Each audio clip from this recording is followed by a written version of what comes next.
Man, Twitter's an interesting little place. I always thought it was for idiots, You're but pretty new, right? yeah, I mean, I don't do anything on there, to be honest. Why not? I don't know. I'm a very We're good. detailed, nuanced person, and it's hard to have detail in what is it, 140 character limit? It's 280 now. Just It used to be 280? used to be 140. Threads, I know, but I don't know. I just I mean, You definitely if had some have tweets YouTube- that went off. If you have YouTube, I You don't have like 50K on there. I don't know how to check. it's for the NFT stuff. Oh, that makes sense. Yeah. Wow. Okay. Episode Are we- 13. Yeah, we're are we good. live, Cam Cam? said we're live, and yeah, this is episode 13. One of our biggest guests so far, probably the biggest, Yeah. Mr. Iman Gadzhi. As I say that. Yeah, all good. Word. Yeah, man. Welcome to the Associates podcast. Thanks for having me. Absolutely. It's super cool to have you here in Miami. And I know you said, because you first, I saw your story on IG. You said something about, I hate America, blah, blah, blah, but I'm going to Miami. Mhm. What do you hate about America?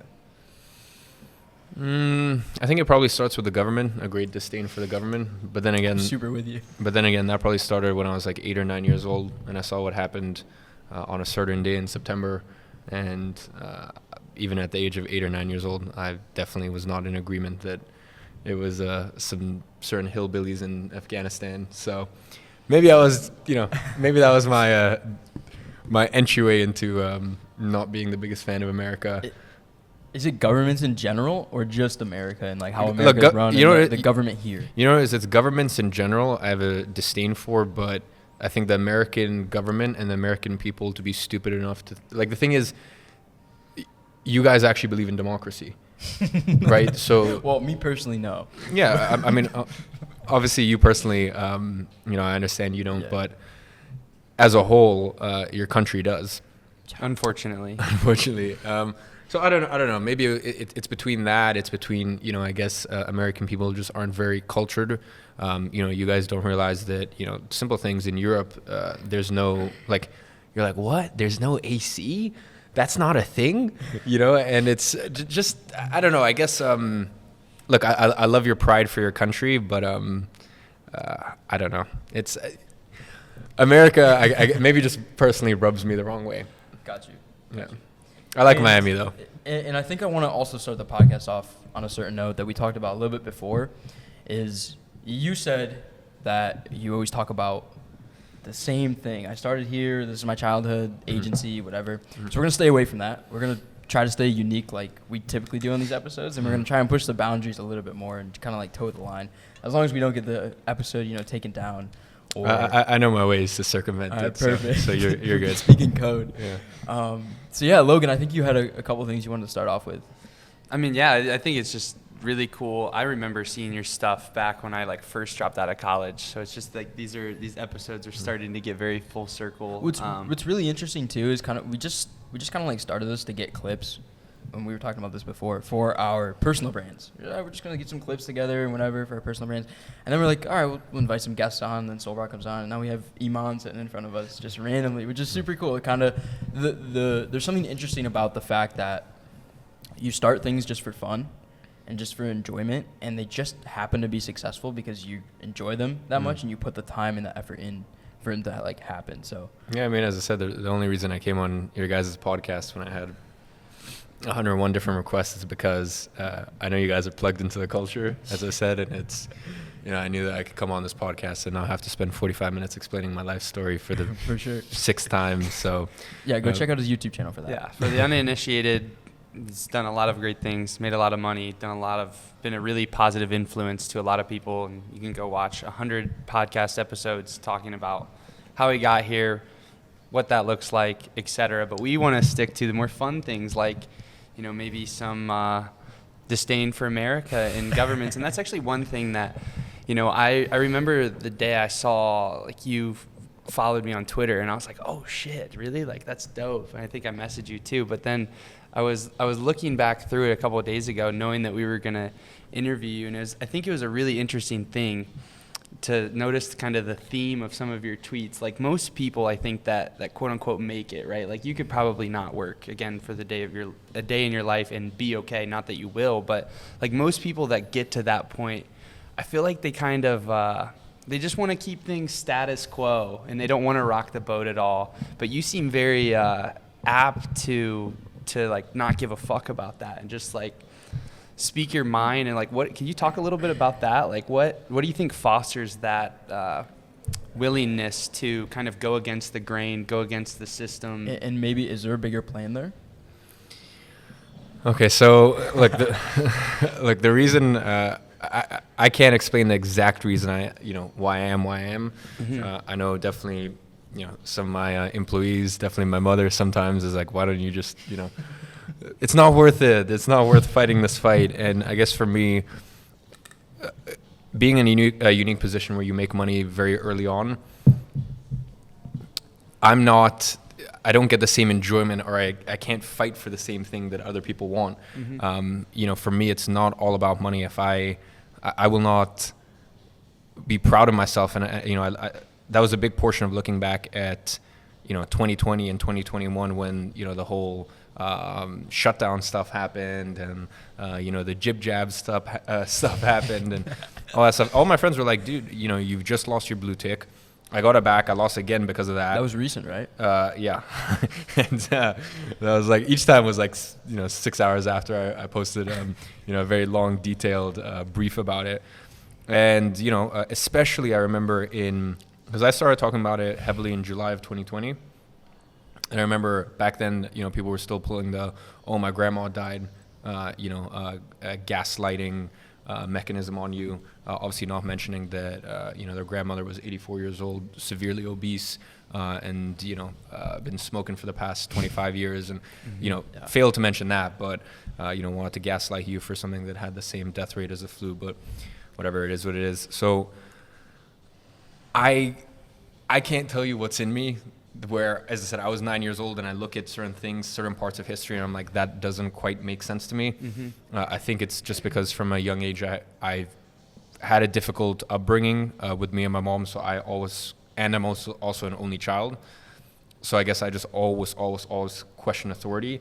And it's the same thing in school. That's why I was 14 years old and I was like, college is a scam. Like, I think a lot of people come to that conclusion at 18 or 19. Yeah.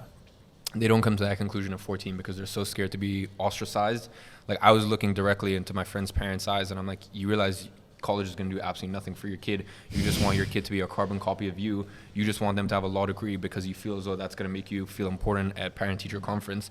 It's so funny. A lot of, so many of my, the parents that went to my school, my mom, this is a great testament to how strong of a woman she was. She was known as like the bad mom, like the irresponsible mom in my school, because she let me do the things I knew I needed to do to become the person I want to become. And those same parents now are, praising her. Oh, you raised such an incredible son. Fuck you, honestly. Dude, it was the same for me. Like, when I dropped out, I had multiple parents from like the friend group circle that I was in. Oh, you really should go take some classes. Like, you're messing up. You fucked up your life by dropping out of college. Yeah. My parents are just like, it's like, if this is what you want to do, we're going to support you. Like, just make it work. And it's super funny to see it come full circle where they're like, oh, you made the right decision. Like 4 years, 5 years later. So I relate to that so heavy. Yeah, same thing for me with the college experience, whatever. I wish I would have came to that conclusion at 14, but I just wanted to play ball and like party, whatever. We'll talk about that here soon. But I think there's a lot to be said about college experience, and I think I am not opposed to a college experience, just as long as you know that you're paying $200,000 just for the experience of partying, and you're not going to make any friends, you're not going to network. This whole networking thing of, oh, you build your network at college. No, 99% of the people that go to college are going to end up fucking dumbwits that are just part of, and they may be dipshits who are paid $2.4 million a year pre-tax, and that's cool, that's fine, but that doesn't mean that they have any power. Just money and power are two very different things, and money and network, power and money and network are two very different things. Just because someone makes money doesn't mean that they can, save you in a pinch, doesn't mean that they can introduce you to the right people. So, all the people who are like, oh, my son or daughter is going to meet some incredible networks when they go to Harvard. No, these other Harvard dipshits are all just going to be working at Goldman Sachs. And once again, money doesn't buy you access in life in every single situation, and money doesn't buy you, doesn't afford you the freedoms that everyone thinks it does. So As long as you understand you're going to college. And by the way, I think now, obviously I dropped out of high school, right? So, I mean, I didn't really have a choice. I think if I didn't drop out of high school because my business was taking off, I had to take care of me and my mom. If I had finished school, I don't know, part of me feels like, you know, maybe when I was like 20 or something, I would have gone to college just to rip it, bro. Like, especially American college, bro. I would have fucked shit up. Iman Gadzhi Barstool edition. So that leads me in two directions. I want to talk about the partying stuff, but I don't want to get there yet. I want to talk about like, kind of the freedom stuff and like the access, and like I really want to talk about like passports, citizenships, residencies, and what you're doing there, because I don't think you've really talked about any of that too much. You mostly talk about, you know, on the business side of things. What does that look like? Are you trying to get citizenships, residencies, passports, collecting, like, just in case? Look, I won't go into specifics, but yes, that's something that was a big concern of mine, really from 2020 once everything started happening. And then I also have a few close friends of mine where, I mean, they started pushing on me to do it in 2018, 2019, to be honest. Gotcha. But yes, the multiple passport front, the multiple residency front, even in certain jurisdictions where, look, it doesn't mean anything if I get pulled over, you know, in Miami, or if I get pulled over in London, but there are certain countries where a certain amount of money does buy you diplomatic immunity.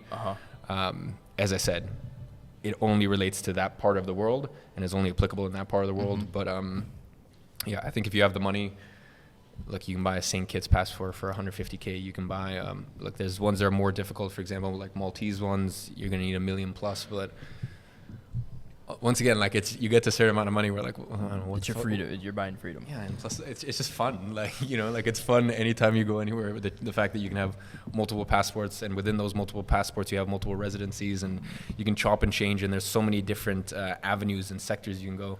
Can you talk about maybe the first one you got?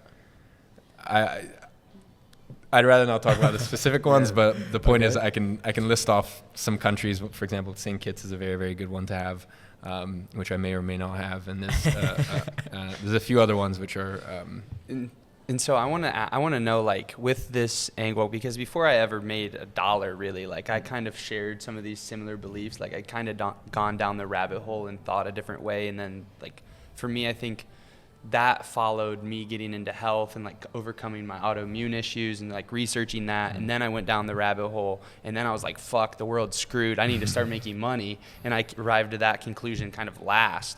So I want to know, like, with you, you know, being in the position that you're in and having the resources and the influence and things like that, like, what do you see as the future for, you know, people who share similar values and want to be, you know, a sovereign individual? Like, what do you think that looks like in 5 years, 10 years? And like, what's your kind of like plan?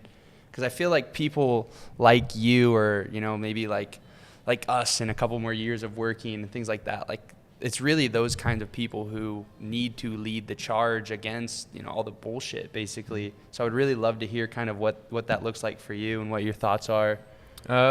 Look, the main thing is you need to stay, whatever you do, your source of income and your source of income, as well as your source of freedom, basically needs to come from online. Right? Like, you are, if you're based in New York and you've got traditional business, brick and mortar, and you have 17 employees that work for you, you're kind of fucked, right? Because at the end of the day, you're a slave to not only your state, but your country. And I mean, especially for you guys in America, you guys are really fucked. It's really, you know, it's a pain in the ass to renounce, you know, and, you know, basically America kind of has your ass no matter what you guys do. You know, my main passport, or at least outside of, you know, when it comes to, you know, the top 5-10 countries, is British passport. Leaving Britain was a very seamless, very easy process. The day I left Britain, I ceased to pay any tax. So I mean, you guys are just fucked on multiple fronts, because, yeah, you guys are fucked on multiple fronts because you've got obviously tax, which will follow you no matter where you go until you renounce. You're also, so that's the issue. You know, you guys might decide, oh, you know what, I've got location freedom in the sense that I can go to Medellin, or I can go. You still gotta pay taxes. Yeah, you still gotta pay taxes unless you renounce, and they do make that process, you know, not as difficult as places like Canada, but still, you know, pretty difficult.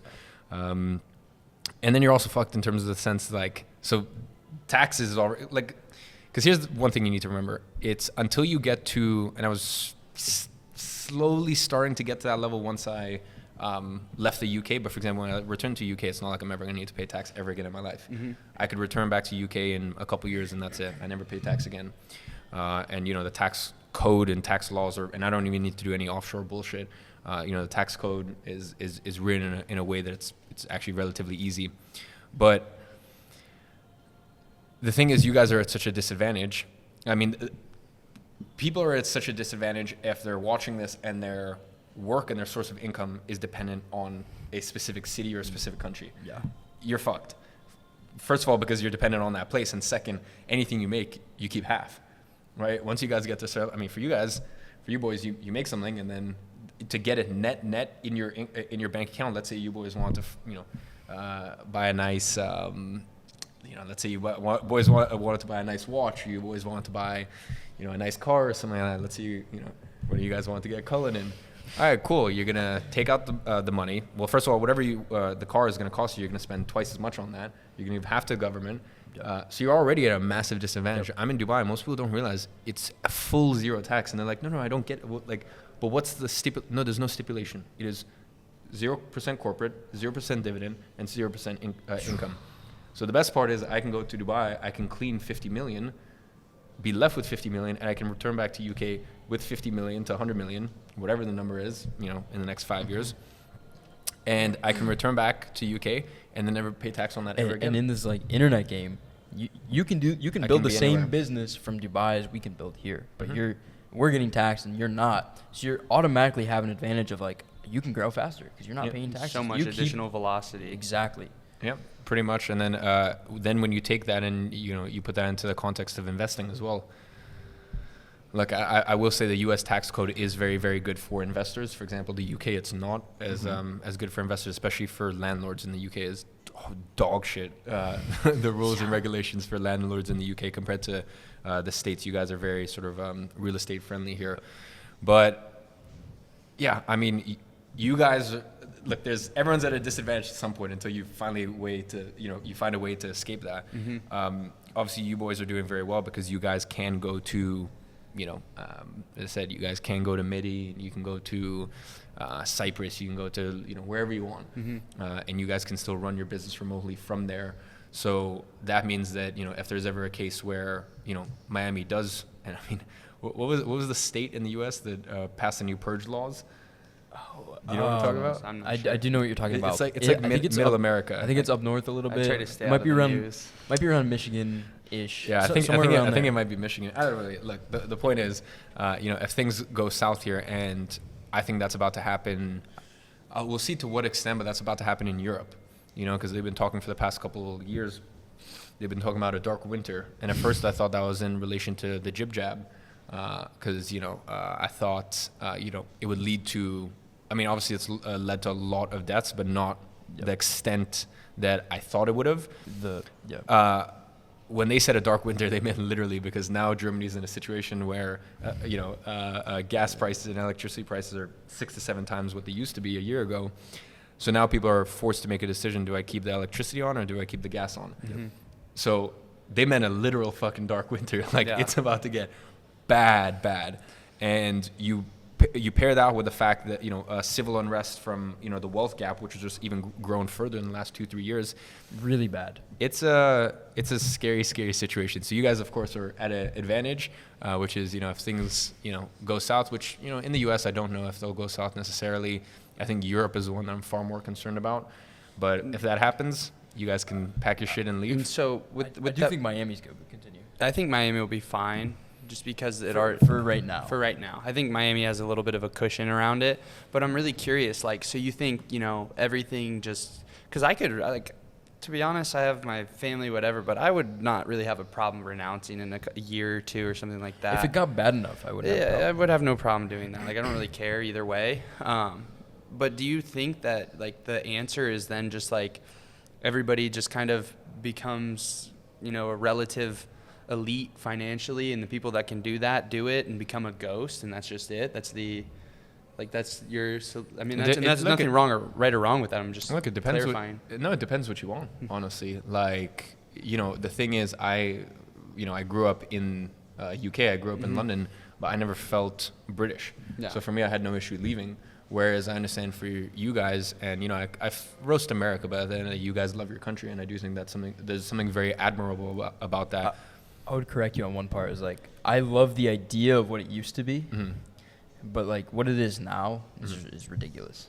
It's a clown show, dude. Then look, if the money's right for me, I think once you get to $50,000-$60,000 a month, it's pretty low compared to. Okay. Once you get to $50,000-$60,000 a month, I think it's worth moving. Really? Yeah, because look, if you're making $60,000 a month, as I said, I know, you can have a C corp and you can keep the money in there and you can try to expense as much shit in your life and you can try to do all of this funny stuff. But at the end of the day, if you move to a place like Dubai and there are other zero income jurisdictions, a lot of them are boring, except for from Dubai. Then at the end of the day, you make $60,000 and you keep $60,000. Whereas here, if you want a net in your bank account to spend wherever you want, not just business expenses, you're going to keep 30. And, well, I guess you guys are in Miami, so a little bit more than that. Let's say whatever, 38. But the point is, you guys are getting fucked. There's no other way around it. It's true. Yeah, no, I mean. I think you had a follow-up. So just to finish that off, look, if you're sat here and you're watching this and you're like, I love living in Houston and I just want to get to a point where I'm free in the sense of like financial freedom and even a bit of location freedom. I can travel when I want to, et cetera, and you want to make $20,000 a month. No, I don't think it's smart to renounce and then, go through the hassle of leaving your country and all this stuff. Cause it is a life change, moving. And for me, I will say, Dubai gets a bad reputation for some people. I personally love it. Really? Yeah. I love it look, I've flamed it in the past, but I just like to kind of poke fun at it and stuff like that. In the same way, like I feel as though anyone who lives in Miami, you got to kind of laugh at Miami a little. Yeah, that's like, we were just in LA too, and it's like, you always hear these things about Miami, you always hear these things about LA, and it's just like, I just wonder, that both of my experiences in both of these places, like, if you really hate it here, you probably just like didn't have a great time, like you weren't able to. Yeah, I think it depends on how you live as well. A lot of people will just want to be a degenerate. They'll come to Miami and be a degenerate. No, I feel like actually I feel like the people that rant on Miami are the ones that can't be a degenerate here. Those are the ones that hate. You talking about like the tech dorks from San Francisco? Yeah, it's like it's all these. I can't get any girls. These girls at the club, they're whores. It's like, all right, bro. Like you still went to the club, so like, what were you looking for? You know what I mean? I don't know. I feel like it's typically a lot of that sort of thing more than. Like the people that can't enjoy it fully. So what's like the plan after Dubai? Like, are you planning to stay in Dubai forever, or is there something coming after? It depends. I'll probably return back to UK after. Like at the end of the day, London has my heart. There's something to be said about walking down the street, and like London is just London's the city of emotions, and I think Americans also don't understand London that well because. London's really, I think, of all the cities, like, look, Miami, I have a bunch of friends here. I got some recommendations, but, I kind of just did your fucking regular shit when I came here. I was very busy with work stuff as well. But, like, I feel as though Miami, New York, LA, if you don't know people there, you could still have a decent time. Yeah. I'd say maybe LA a little less because there's less to see. I found LA very underwhelming personally, unless, you're there with your friends. Whereas London, if you don't know anyone there, it's honestly, look, it's super like interesting walking down the streets, and there's so many places to visit, and like there's so much sort of culture to be in awe of, and so many like places to visit, as I said. But unless you're like plugged in there, like you can have a fucking terrible time. Like even like the clubs in London, it's you're not gonna find any hotties at the club. Like that's not a thing in London because no hottie is gonna be. Are there hotties in London? Because that always gets memed, and I'm sure there are. But London has, in my personal opinion, after Dubai, London has the most attractive women in the world. It's just the people who say that there are no attractive women. It's because they're not allowed access to those women. You're only allowed access to those women if you know the right circles, if you're in the right members clubs.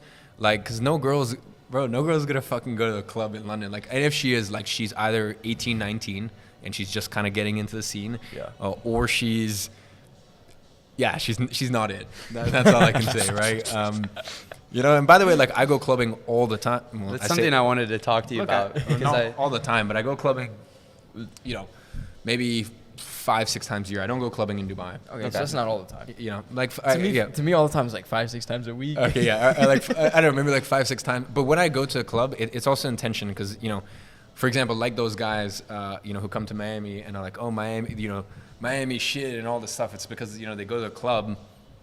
They go to a club and they get bottle shows and they get fucking finessed by the managers. You know, oh, bro, just get another bottle show, get another bottle show, and the guy next to them, they don't realize that that's a phantom table that's literally been placed there to get more high rollers to spend money, and that table is actually a promoter table, and they don't fucking realize it. And the other thing is, I know because I do this all the time because my friends own and run you know some of the best clubs in the world. When I order 10 balls of Dom, it just looks like I've spent $5,000 or $6,000, but you know the managers know, especially, I mean, it's fucking dark once the sparklers go out. 10 bottles come, 2 bottles are left, the other 8 are brought to the kitchen, so that way when I order 60 balls in a night, it looks like I spent $35,000. I haven't. I spent, okay, I get it's still a lot of money for some people, like $5,000-$6,000. Yeah. You know, but like I'm just there, me, a group of 20 friends, and when I go to a club, it's, for me, going to the club is in the same way you go to like the casino, right? Like you don't go to the casino thinking, oh, I'm gonna get rich. For me, I don't go to a club thinking, oh, I'm gonna like get laid. I already know the girl I'm gonna sleep with when I walk into a club. Like, like I already know which 3 of them. So I think the mistake that a lot of guys make, and especially you know nightlife here, I think the guys who have a shit time here, it's because they're coming in and they're basically getting fleeced. You know, for $5,000-$6,000, thinking it's gonna get them laid. For me, I'm just there to be an idiot with my friends. I'm there with like 4 or 5 of my guy friends, like You're there to 10, enjoy. 15 girls. You're there for a good time. And just like you know, These guys are here to have sex. Yeah, pretty much. So, anyways, the reason I brought that up is London. You know, London, it's you're gonna have a very very shit time if you don't know people there. But London's the capital of Europe, and for me, I guess it also depends. You know, for me, I like European girls. European girls are, you know, kind of my type. So with London being the capital of Europe. Is that, well, because to me, when I think about it, and I've traveled a little bit, I haven't been to Europe, but I've met, obviously, a lot of European girls come here, whatever. To me, there's like a few angles to that. I mean, number one, like in America just has a very tangible obesity problem, which obviously that ripples throughout both genders, right? But do you think it's, overarchingly, I just feel like European girls are a lot more just like less crass and a little bit more feminine. And you know, not overall. only an obesity problem, but a lack of caring. Like just vaping, just drinking, just like not caring about their bodies at all. Yeah, well, I mean, but I like European girls will smoke cigarettes, but I think that's kind of hot. Yeah. Yeah. Dude, what is it? What makes the European girls better than American girls, in your opinion? I think there's more depth. There's more character. They're more difficult as well, that's for sure, unless we're talking about Spanish girls. I don't know if you guys have any experience with that, but yeah, there's more depth, there's more character, and they also, I mean, for me, just like simple things, manners and sloppiness. European girls aren't sloppy in the way American girls are. For me, the one thing I cannot stand is sloppy drunk girls. Maybe that's also because like I have a rule, like I'm not talking like sloppy drunk. I'm not talking drunk. I'm talking even tipsy. If a girl's tipsy, like I just have a rule. That's a no-go zone for me. So I guess anytime I'm with an American girl, it's like I know I'm not piping because these girls don't fucking know how to handle their drink, and if they don't know how to handle their drink, Is the reason for that because you're trying to protect yourself, or is it just because like you're just not attracted to her at that point? It's a bit of both, but it's also just like I mean, I'm also a guy where you know I have a lot of female friends, right? I have a lot of female friends, and I know everyone's limits. The thing is, I could drink, and you know, I've proven this many times. I could drink honestly a liter of vodka. I'd be totally fine. You know, like I'm the person who always has to, and I was watching, not to cut you off, but I was watching your and Seb's podcast. Seb and I have known each other for a couple of years, whatever, and just learning a little bit more. I've watched a good bit of your content, but I was watching you and talking about, like I'm either in or out, and like that's me to a T. Like Nick saw me like the past 2 weeks while we were traveling, just like if I'm gonna party, I'm gonna fucking party and go after it. So you're kind of like I'm pretty much the same. On? No, I'm the same. But the thing is, you know, I could genuinely have, you know, 5 shots of vodka, 4 shots of tequila, a bottle of wine before. Like I'm still I'm very cognizant. I make sure everyone's safe, and I make sure, and that bleeds through even with like my female friends. None of my female friends, or all my female friends, don't be sloppy. Like that to me, that I do not accept that, right? The worst, and especially I see guys with their fucking girlfriends, and their girlfriends are sloppy, drunk, and for me it's just like, dude, control your fucking women. Like you have your woman does not respect you, and in the same way, in the same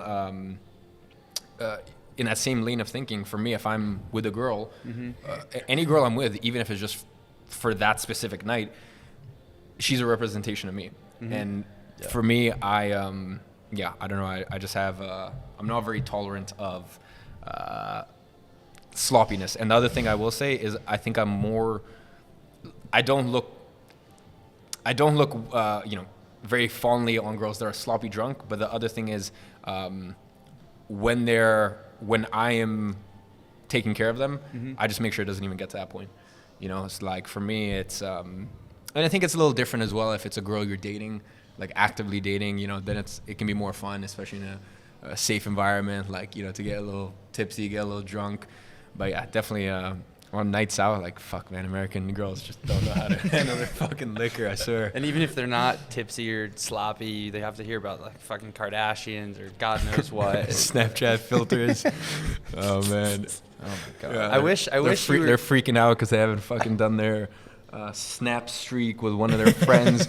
their 737-day snap streak with their friend from high school that they don't even fucking talk. They haven't talked to in 650 days. It's I wish you were here when it's not a fucking hurricane, so we could go do something fun like that. I mean, I'll be back. I'll be back. Yeah, for sure. We'll do it proper. That sounds good. When you're back. But I think there's a good transition point. It's another question that I wanted to ask you, because it's something that I don't think you see a lot, and it kind of parlays in with women and stuff like that. But your Instagram specifically, and I know you had talked about it, you had the blue check taken, whatever, because you're posting wrong think or whatever.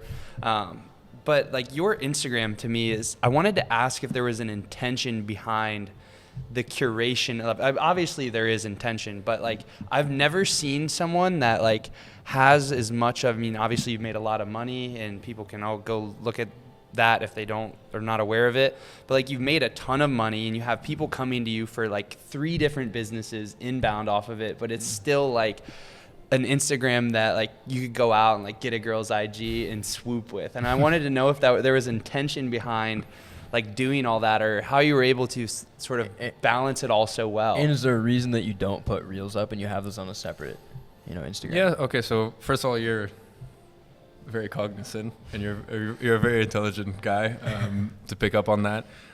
Yeah, my Instagram is curated in a very, very specific way. I mean, every single slide of every single photo dump is curated in a very, very specific way, and meant to send a very specific message. Here's the issue: there's a lot of guys, especially, and I guess also for me, it's like I need to be malleable in the sense of, dude, my Instagram, like I have friends of mine that have a couple million followers, and this and that, and they've never seen the amount of inbound leads that my Insta gets. Is that for like agency clients? No, we're talking about girls. Women. Okay. Bro, like but you definitely have had a lot of the like agency clients or coaching students, right? Like it has to. Honestly, my Instagram is 95% social, 5% business. I pretty much do nothing. Like if you look at my bio, I don't mention any of my companies. The only time I ever use your stories, right? The only time I ever use my Instagram for business is hiring. I don't even use it to sell anything. Interesting. You'll notice have you ever seen me post a swipe up for a course? Have you ever seen me post? I feel like here and there.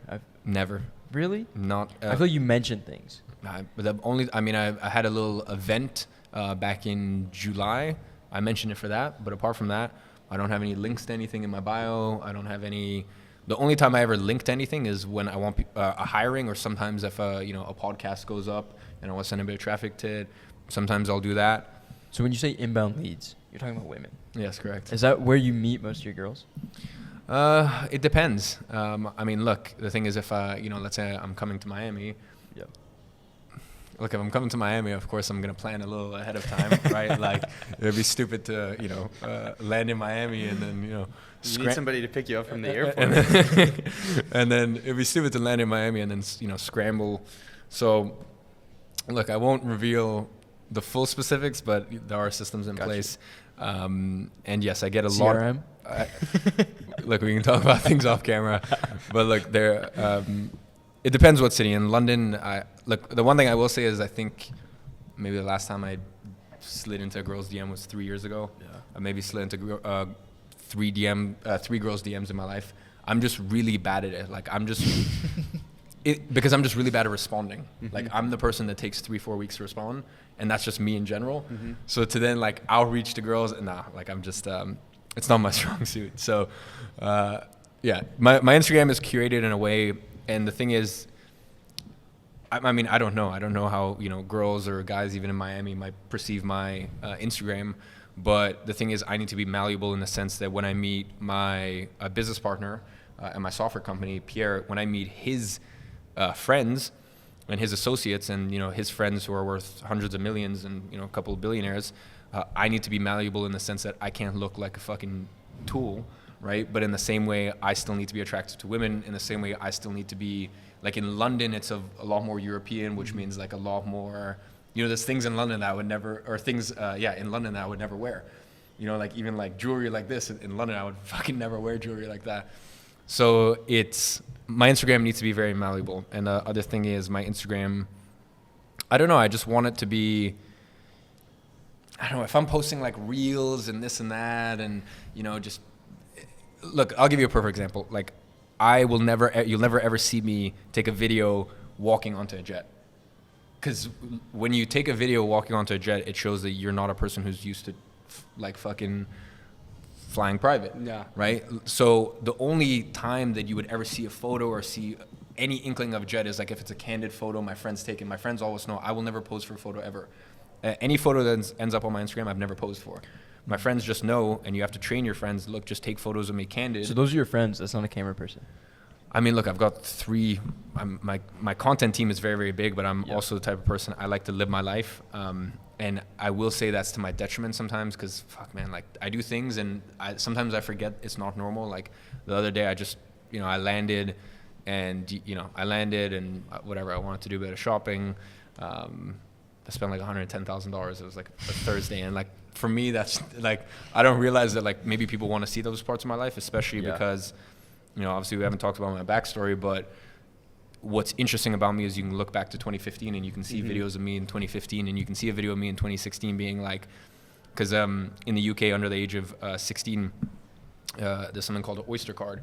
So you can take the bus for free, but you can't take the tube. Like the tube is like 50% cheaper if you're under a certain age. So I would take the bus everywhere and fuck, I hated the bus like so much. So there's videos of me on my YouTube like, I can't wait to be able to take, like Ubers a couple times a week. And like you can see that full story from even signing my first client and sending proposals and like fucking everything at the age of 16. So I think even just seeing that like full story is very interesting to people. But yeah, I've got a lot of very talented video people on my team. From next year, I'm going to be doing vlogs. We're actually changing. I think it's super smart. Yeah, so I mean, this is also part of the reason that I'm not going to be doing any more podcasts. This is the last podcast? Yes, correct. Wow.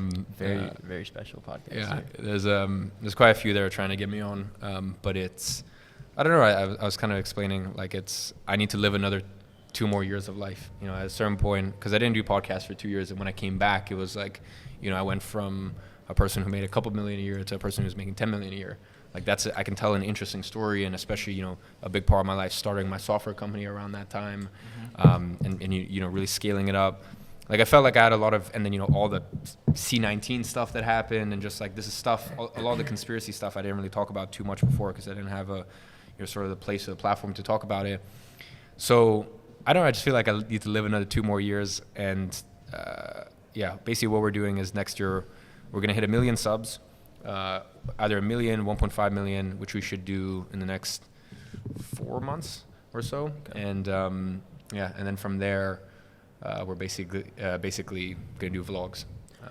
Are you moving away from just like, obviously you're moving away from just business content with the vlogs, but do you think the business content stays a part of your brand, or do you think it just kind of becomes malleable? It'll be on a second channel.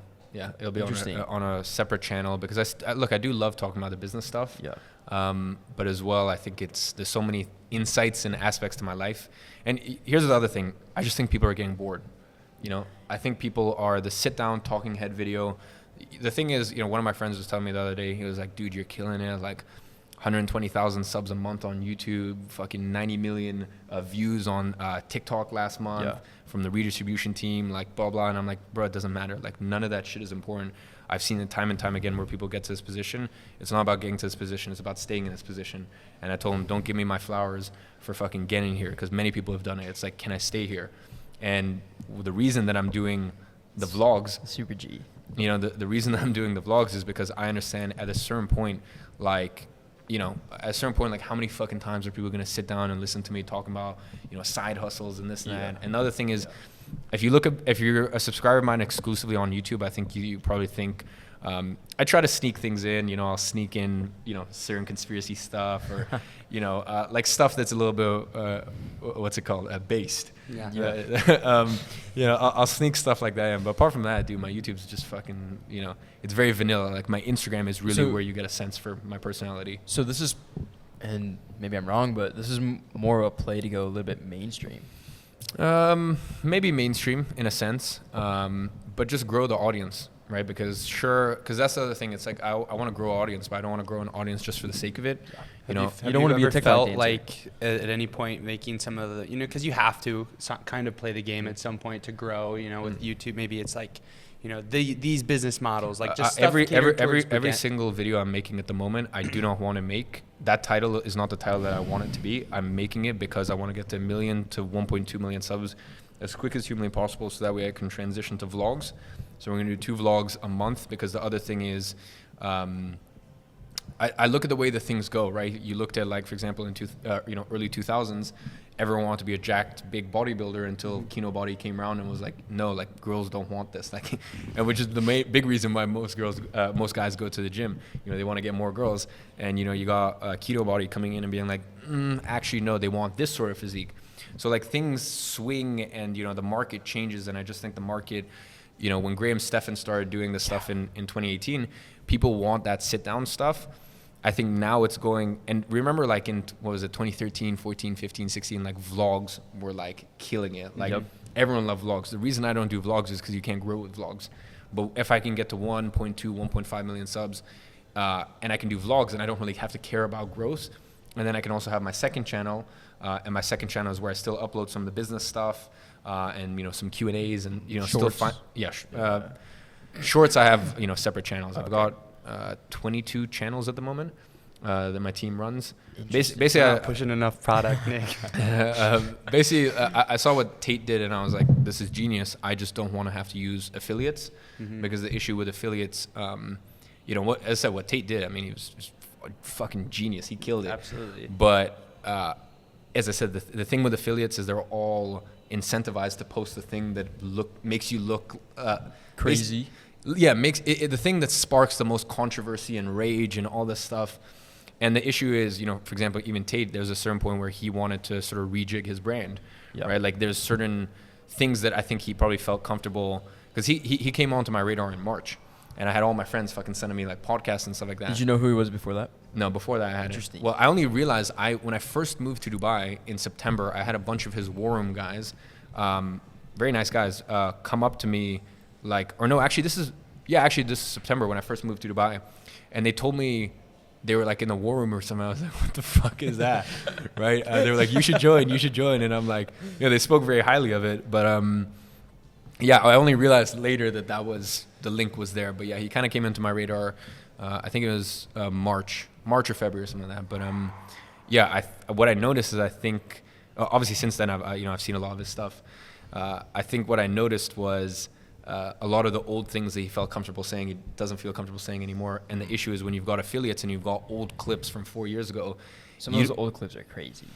Well, that's Yeah. like it's so funny for me because he came from The the Twitter space, Yeah. like Really? that I Nick didn't and know. I kind of have been in. He for first the got past. banned because he said depression isn't real, and the whole The all Harry blue Potter checks, author, yeah, got went in a crazy. big fight with. But And then so, he's had Twitter accounts since then, and like he's been in the same space. yeah, so he kind of is. Yeah, we came up in the space that he has been in for like the past 4 years, and so it was like crazy seeing all the. Just like seeing IG girls like post that, and like we've been watching it for years. It's just been a crazy shit show. But so like in terms of you're talking about all these like content tactics and things like that. Is that all to push agency flow? Like, is that your main focus right now? That's what you're working on. Or is there growing? something bigger? Because Like, I think there's something bigger.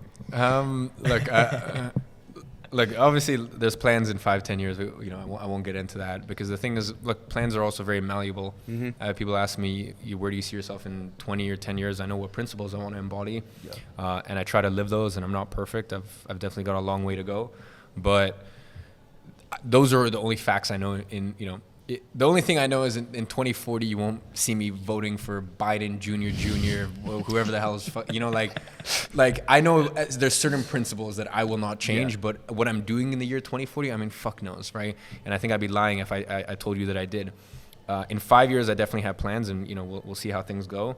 At the moment, right now, the goal at the beginning of the year was actually to shut down all of my companies except for my software company, Agency Flow. Because I got to a certain point, 8 figures plus liquid, where I kind of don't need to work again. And for me, I will say I would have had to downscale my lifestyle. But basically what I decided was I was going to keep my e-learning company open. I saw that. Yeah. So keep my e-learning company open. I closed down my agency because the benefit is the more people, once again, I also looked at what Russell Brunson did.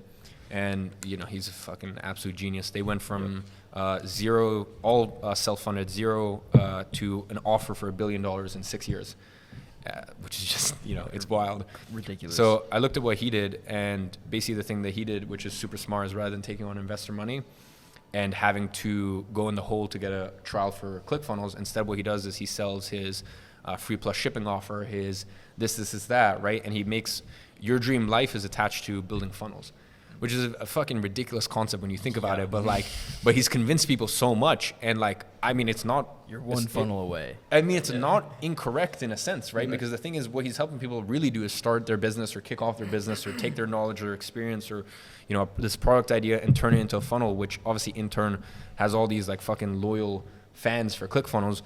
What I realize is I run the biggest education company on earth for agencies, and we've got... this year we'll probably do 10,000 new students. We're a really big company. Most people, I think this is probably the first time because I don't like to talk about how big we actually are. Mm-hmm. But yeah, we'll do roughly around 10,000. What's the price point on that? I'm curious. 1,500. On our low ticket and on our high ticket, it's 5 figures. Gotcha. So yeah, we do good numbers. But I was at the beginning, and by the way, I will say that's this year. Last year, I don't know. I think we did 1,500, 2,000. And I've basically been running the thing like a charity for the past 4 years. I had 25% profit margins, 20% profit margins between, we're interesting space in 2020. I decided to build my own custom platform. So we have custom platform, custom tools, proprietary software, all this stuff. Now we're working on the app. So for an course company, we do so much. There's so much that's in place. And we were doing that before, plus not to mention the schools that I started building in Nepal in 2019, fucking stuff added up. Whereas this year, because I had time to focus on that company for the first time ever, we're doing big numbers, but we're trying to, basically my goal is to try to maintain as low margins as possible and hire as many people as humanly possible. That's why that company is now, I think, it's definitely over 50. I need to check. I think it's 60 full-time people now. Wow, that's crazy. It's big. Yeah, right. So, and even things like, when you join the program, it's a $1,500 program. Of course, you get a custom platform. You get the course, which is literally like a fucking Netflix show. There's nothing that comes even close in the education space. And not only that, on a $1,500 product, you've got your own VIP concierge member. And this isn't someone in the fucking Philippines. These are very well-educated people.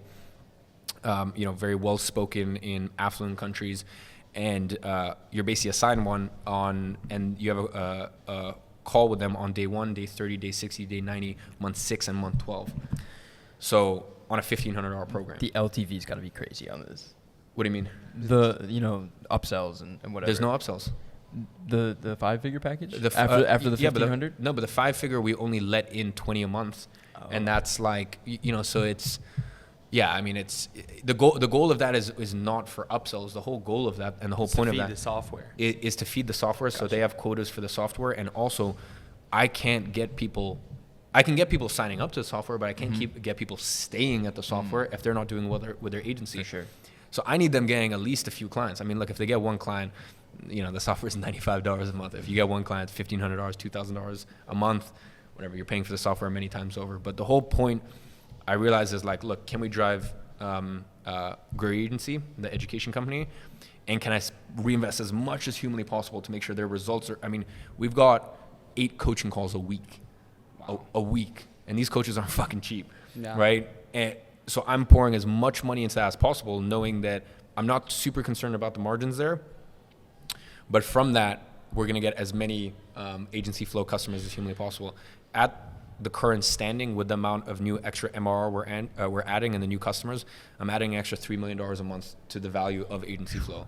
So, yeah, I mean, it's a play. I thought, I could stay in the 8-figure sandbox, but this is a play for 9 figures, multi 9 figures, $1 billion. Who knows if it works out? But I thought, the risk, the reward was worth the risk. So yeah. So that's the plan for 100 million. Yeah, pretty much. Agency. Yeah.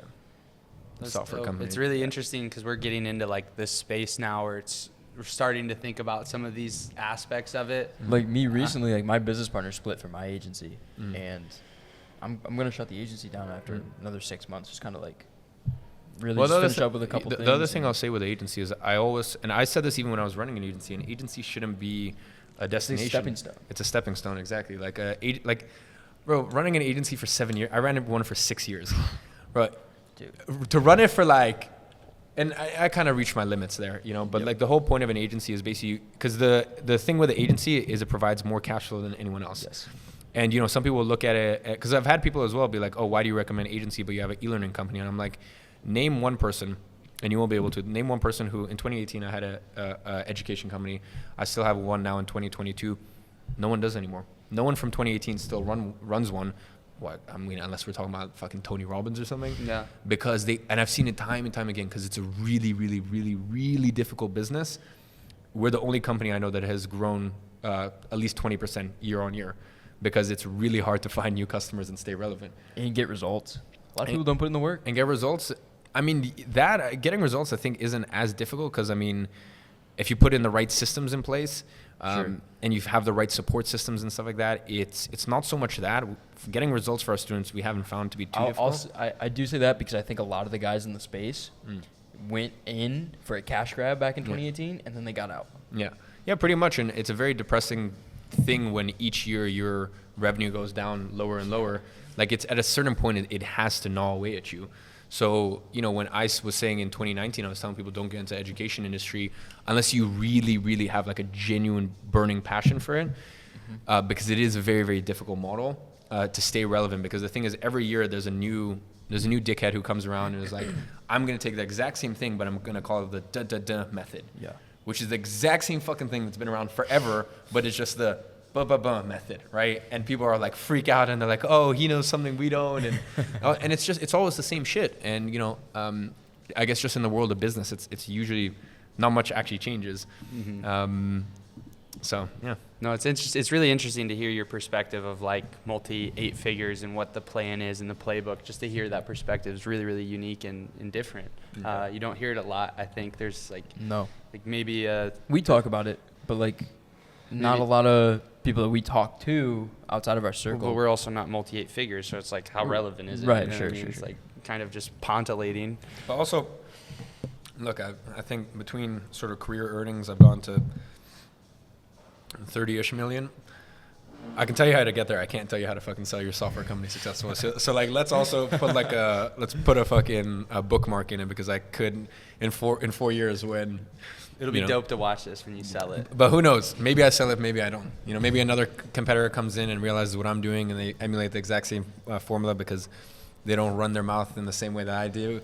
And I know my business partner gets a little upset sometimes when I don't reveal the specifics of our numbers, but I reveal how well we're doing. I have a question that kind of ties in with this. Is like, you've built now, because I went back and looked at like your fucking fitness YouTube. I run a online fitness company, right? So like, I've watched your fitness YouTubes from way back, like 2016 or something. Conjugate method. Yeah, the squat every day, yeah. all that stuff. I went back and watched some of that stuff, and a question that I have for you is, do you have any regrets of building so transparently and publicly the way you have?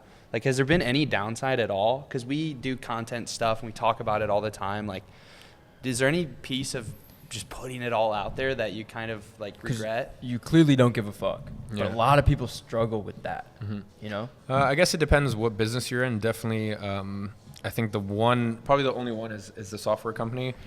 But I mean, this is like the best I can do without talk. I like to talk about specific numbers. I don't with that company. And that's about as much as my business partner can shove me up. I know he definitely doesn't like it when I talk about it. Cause definitely with a software company, it is a bit of a detriment. But for any of the other businesses you guys are running, who gives a fuck? It's not like you've got investors or future people who are going to buy out your business. Cause that's the issue. It's, once someone talks about their numbers and then another company acquires them, then you can sort of start to figure out how much did they acquire them for. Yeah. Companies don't like that. So I don't know. I think for you guys, I have no regrets about sharing transparently. And I guess the thing is, a lot of people get into YouTube for a purpose or a motive. I had no motive in 2015. I didn't have a business. I was fucking going to the gym and just vlogging and like, here's my book of the week and, all this stuff. And hopefully, my goal for 2016 was like, maybe I can make 15,000 pounds this year. Like that was like I would have killed it. Wow. So it's cool to have that documented. Yeah. It's very unique. So I guess because I started off just, sharing so openly, that just kind of continued. Interesting. I want to talk about, because you mentioned 60 employees at that business. I'm sure you have more at the software company, obviously, and the other stuff you shut down, the agency, whatever. You find people through Instagram. How else do you find people, and how are you managing people? How do you pay people? What's your philosophy on that as you continue to grow? So hiring is probably the thing that I've done better than anything else, and it's the reason I'm in the position that I'm in. And it's also hiring and company culture. And I know a lot of people, because they want to sort of they want to appear noble. They say, oh, I'm here because of my team. Like, no, like I really am. I'm not saying that. I wish I could take all the fucking credit. I really am here because of my team, simply because there's so much to do. I could never fucking manage it all. Yep. So my philosophy in terms of finding quality talent is the thing is most people think just because they're paying someone, that person should prove to them why, they're worthy. I am very cognizant and I understand I always have to be communicating to the market why it's worth working for me, right, and working for my company. And that has nothing to do with money. There's someone in my company who I'm actually seeing tonight. I'm seeing a bunch of my employees tonight for dinner. Also, the other thing, I hate using the word employees. A bunch of my team tonight for dinner. And, we have a very cool company culture. Tomorrow, taking all my team, we're flying a nice Falcon, taking a jet to Mexico. And we're going to one of my employees' wedding, actually. So we have a very, very good culture at the company. And that does so much in terms of your hiring potential because, that individual I mentioned, he got an offer. Yeah, I won't say it publicly, but he got an offer to work for a certain one of the largest people in the space to run their sales team. And he basically was going to get 1% of their sales team, which doesn't sound like a lot until you realize that 1% equates to $200,000 a month. Yeah. And yeah. So long story short, he turned down a $200,000 offer to work for my company. Pop bottles on the jet, Iman. And like he does very, very well for himself, but definitely less than $200,000 a month. But my philosophy around hiring is I always want to pay my team as much as humanly possible if they earn their stripes. I've got people in my company who make $500,000 a year, and there's many people who have had businesses and left their businesses or dropped their businesses to work for me because they make more money working for me, and they're not lonely as fuck. Being an entrepreneur is very, very, very lonely.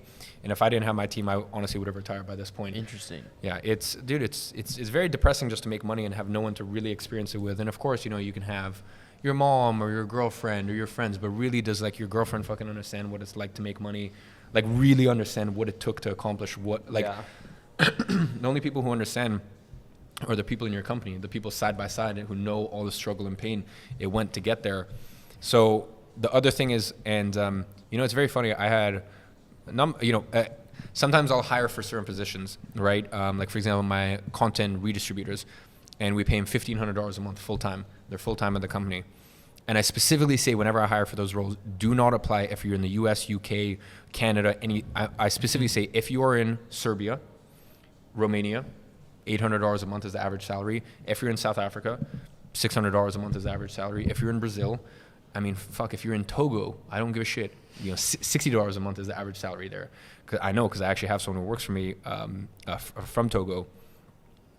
If you are from these countries, please apply. Because they're getting paid 2 to 3 times what they would have been paid to commute an hour to and from work, and basically just work in a actual office corporate like a WeWork? environment. No, someone in Brazil will get paid $600, $700 a month to work for a local agency. Oh, yeah, okay, cool. Right, cool, so they're getting paid $1,500 a month, 2, sometimes 3 times as much. Gotcha. And I had certain people, and whenever I do this, I'm like, 95% of people are like, oh, it's so admirable that you specifically try to hire and give opportunities to people in these countries. And then, but every once in a while I'll get someone who's like, oh, so you're paying them less because they're from these countries. I'm like, no, if it was $4,000 a month, there would be no role full stop, because at $4,000, that role's priced out. I can't hire fucking a team of 20 people at $4,000 or $5,000 a month. The ROI on that, to grow my TikTok, which once again, look at my TikToks. You won't find any links. You'll find no links to any course, no program. Basically, my goal in life is to talk about my stuff or not sell my stuff as much as humanly possible, because I don't know. Like I have some of my friends who are like, you could be making 2 to 3 times as much money if you kind of more aggressively promote your stuff. And I'm like, I don't know. It just, you got a long-term play there though. Yeah, exactly. Attention. Exactly. So, for me to have 20 people full time at $5,000 a month, it's just it doesn't make sense for that specific department. And that's why I hire so many VAs, and people are like, "Oh, you don't pay him, dude." I pay him pretty much almost a lot of them, like the video editors, double the normal salary that substantially they get. More than what they would have been able to get, right? So, and as I said, there's people in my company who have growth potential, and there's other people in my company where there's one individual specifically I can think of. I told them, if you're still working in this company in 2 years, I will fire you, not because I want to, but because you are destined for more you have more growth potential, and at your current position, you can't get that at this company. And I told him, if you don't leave, I'm going to fire you, and I will find you your next role, if you so wish. So for me, I like to be very honest as to what is your earning potential and your earning cap, because at the end of the day, I am in the world of business, and I can't pay someone $5,000 just because I'm like, I will say there's a lot of people in my company who are overpaid compared to what I could get, because I do like them, but that's because they've been at the company a long time and they've earned their stripes. Whereas if someone's new at the company, I can't pay you 3 times as much as what I could get someone who's actually more talented than you in a different country, just cause, right? So, it's I guess that's also just the nature of my my businesses. They're all online, so I do very, very well at hiring. And the other thing is, we have a very good culture, a very good company culture, because people in my team play chess all the time online. Earlier today, some of my team, they were fucking playing chess, and then they went to the gym. My team loves to do something called Murph, like the Murph challenge. It's like 100. It's like a army or Marines. Yeah, I've heard of that. Yeah. So like everyone in my team, no fat people allowed in my company. So no chance, bro. That's how they can actually do. What if they get fat while they work for you? How would they get fat? How would they get fat? They're just like, that's not the culture, Perfect. Like, because here's the thing. Yeah, we've got this culture where everyone gives their Murph time. So to give you a mirth time, it's what, 100 push-ups, 100 pull-ups, 100 mile. squats, 1 mile. Well, you start with a mile, 100 push-ups, 100 pull-ups, 100 air squats, and then a mile again. Like, and that might sound easy, but it's really tough. Yeah. Right? Like, for most people, it takes 50 minutes. And like for your average individual, if they can even finish it, would take an hour. A lot of people in my team are doing in 32, 34 minutes. So yeah, we have a great culture there, and that's because we ask very difficult questions when people join. I've had people, either me or my COO or sort of other people, my business partner, my software company, whoever's assigned to actually hire that role. A lot of times I get the final say. By the time they get the final interview, because whenever I hire, we get anywhere between 500 to 1,000 candidates and applicants. So we're strictly vetting for talent, but by the time they get to my stage where I'm speaking to them, or they just get a base check, yeah, basically, or my CEO or whoever's assigned to hiring that role, dude. We've asked people, have you ever cheated on your girlfriend? We've asked people, have you ever we'll ask how much money is in your bank account, and then they'll say a number, and then we'll get them to show it. And there was actually a person who came from a competitor of ours at one of the companies and was about to be such a good key hire for us. And he lied about how much money was in his bank account. I don't know why the fuck. By how much? Enough that it was like, by the way, it could have been $1,000 off. You know roughly how much is in your bank account, right? Or you would say roughly around this Maybe much. you're off $50. Yeah, or something like that. Well, I guess for that specific, more than $50. But the point is, like, or if you didn't know, you say, hey, I don't know, but it's roughly X amount. You wouldn't say with conviction it's this amount. And it was, just off. So anyways, long story short, the person didn't get hired for that specific reason. We've asked things like, I've asked before, do you have a girlfriend? Yes, no. What do you consider a long time away from your girlfriend? Things like they sound like they don't even make sense. One thing that we often, people trip up on is I'll ask, how many times do you travel last year? And obviously most dickheads think that I'm like, oh, I want them to be cultured. No, I don't fucking want you to be cultured. I want you to be a nerd who stays at home and traveled 0 times last year or 1 time last year, right? So we ask all of these questions. We ask all these culture questions. And because of that, we find people that like, I've fired people. So the way that it works, implement a couple of these, by the way. Yeah, the way it works in the company is we basically have a saying. It's either you're with us for 60 days or 6 years, aka you're either with us for the 60-day probation, or you're basically with us for life. And I have had people that are incredible at their job, and this sounds depressing, but they're incredible at their job. And in the first 60 days, I basically let them go, or someone else who manages that department, who understands the culture very well, has let them go simply because they're just fucking boring, and like I just don't accept. Our number one rule is don't be lame. I don't accept lame people in my company, right? And that doesn't mean that everyone needs to be a fucking Giga Chad or anything like that. I just mean like someone can have a glass. Have a hobby. Like just have something to you, some substance, something where like. For me, it's like if I can't share a drink with you or a coffee with you or, even just whatever your thing of choice, a tea, right? If I would not actively enjoy sitting down with a member of my team, like for me, it's just, it's a no-go. That's awesome, man. I'm super excited for your vlogs because I just think like you have so much. Not that you're not colorful. There's so much that isn't shown. Yeah, there's so much bro, depth there if that you I'm super excited for like the world. If you watch my YouTube, bro, and as I said, that's also one of the reasons that I didn't agree to any more podcasts is I'm just fucking done talking about the same shit. Like that's why I knew this would be interesting because you guys would have different questions. But yeah, dude, I'm in full agreement. I look at my YouTube and I'm like that.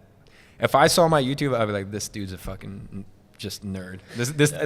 I would not. If I looked at my YouTube, I would not pass my lane check. So that's kind of like, because I've known about the space for a while. I'm building the agency, building the IG network that I have, whatever.